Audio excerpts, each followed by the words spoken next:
మేమందరం ఎందుకంటే మాకు గుర్తింపు అనేది తీసుకొచ్చింది ఫిల్మ్ ఇండస్ట్రీ. మాకన్నా డబ్బు సంపాదించిన వాళ్ళు చాలామంది ఉన్నారు, కానీ సినిమా వల్ల మేము పాపులారిటీకి వచ్చాం.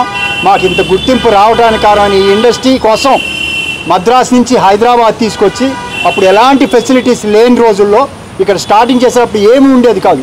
అందరూ ఆ రోజులున్న పెద్దలందరూ అంటే డివిఎస్ రాజు గారు కావచ్చు, హనుమంతరావు గారు కావచ్చు, రామనాయుడు గారు కావచ్చు, ఎంఎస్ రెడ్డి గారు కావచ్చు, రాజేంద్ర ప్రసాద్ గారు కావచ్చు, రమేష్ ప్రసాద్ గారు కావచ్చు, అందరూ ఆలోచించి ఎలా వస్తే ఇక్కడ స్థిరపడుతుంది, ఇది ఎలా ఉపయోగపడుతుందని అప్పుడు డబ్బులు కూడా లేకపోయినా అందరూ తల రామనాయుడు గారు 10 లక్షలు, అరవింద్ గారు 5 లక్షలు అలా రకరకాలుగా ఇచ్చుకుంటూ లోన్ తీసుకొని ఒక ముందర ఒక చిన్న కాంప్లెక్స్ కట్టి దీని మీద ఇది ఎందుకంటే టోటల్గా మీరు చూసుకుంటే ప్లాన్లో ఇప్పుడు 40 ఎకరాలు 50 ఎకరాలు ఇచ్చారు.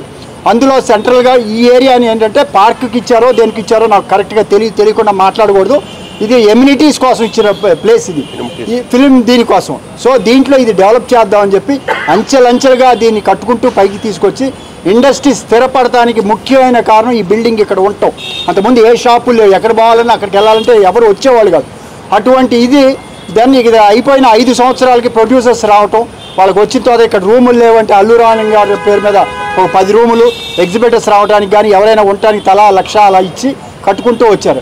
ఆ తర్వాత ప్రొడ్యూసర్ కౌన్సిల్ వచ్చిన తర్వాత ఇక్కడ ఎక్కువ మంది సినిమాలు తీస్తున్న తర్వాత పైన మీరు కట్టుకోండి అని చెప్తే ఆ డబ్బులంతా ఇక్కడ మొత్తం ఒక స్క్వేర్ ఫీట్కి ఇంత రేట్ చొప్పున పైన ప్రొడ్యూసర్ కౌన్సిల్ కట్టుకోమన్నారు. ప్రొడ్యూసర్స్ కట్టుకున్న తర్వాత ఛాంబర్కి ఫస్ట్ ఛాంబర్కి, అందుకనే రామానాయుడు బిల్డింగ్ వచ్చింది.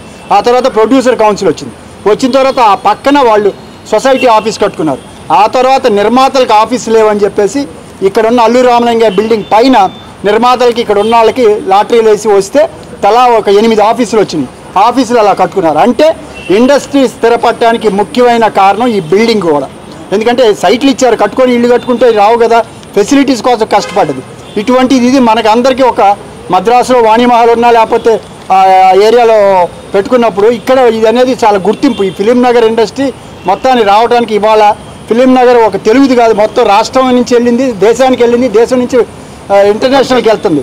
అటువంటి దీంట్లో మన ముఖ్యమంత్రి గారు రేవంత్ రెడ్డి గారు ఆయన ఒకటి అన్నారు, మొన్న వీళ్ళందరూ స్ట్రైక్ చేస్తే ఇది కాదు, ఇది నేను ఒక హబ్గా చేయాలి, ఇది ఇంటర్నేషనల్ నుంచి జనం వచ్చి ఇక్కడ షూటింగ్లు చేయాలి, ఇక్కడ ఎలాంటి జరగకూడదు, నేను మాత్రం వాటికి ఒప్పుకోను, దీన్ని ఎలా డెవలప్ చేయాలి ఏం చేయాలని చెప్పి ఆయన అన్నారు.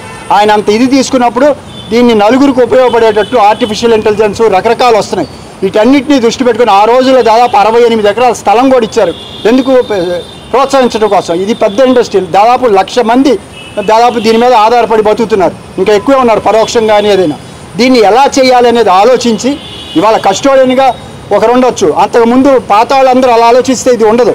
ప్రతి ఒక్కరూ నేనేం చేయాలి అని ప్రతి ఒక్కరూ అంతకుముందు రంజిత్ కుమార్ గారు ఆయన సెక్రటరీగా ఉన్నప్పుడు ఆయన సైట్ తీసుకోమంటే చీచి నేను తీసుకోవటం ఏంటి, ఇండస్ట్రీ రావాలని చెప్పి అలా తీసుకోకుండా వాళ్ళందరూ ఇంతవరకు కాపాడారు. ఇటువంటి కాపాడిన ఇండస్ట్రీని మన ఇండస్ట్రీస్ వాడి మన తెలుగు రాష్ట్రాలు రెండింటికి ముఖ్యమైన తలమానికి పోయి విదేశాల నుంచి అలానే నార్త్ ఇండియా నుంచి కూడా, ఎందుకంటే రామోజీరావు గారు అక్కడ రామోజీ ఫిలిం సిటీ కట్టారు. అలానే ఈ ఇండస్ట్రీ ఎవరు వచ్చినా ఫిలిం నగర్కి వస్తే ఇది ఒక ఐకాన్ బిల్డింగ్, చూసి వెళ్ళడానికి ఒక మ్యూజియం లాగా ఇక్కడ వాక్వే అన్ని రకరకాల ప్లాన్స్ ఉంటాయి.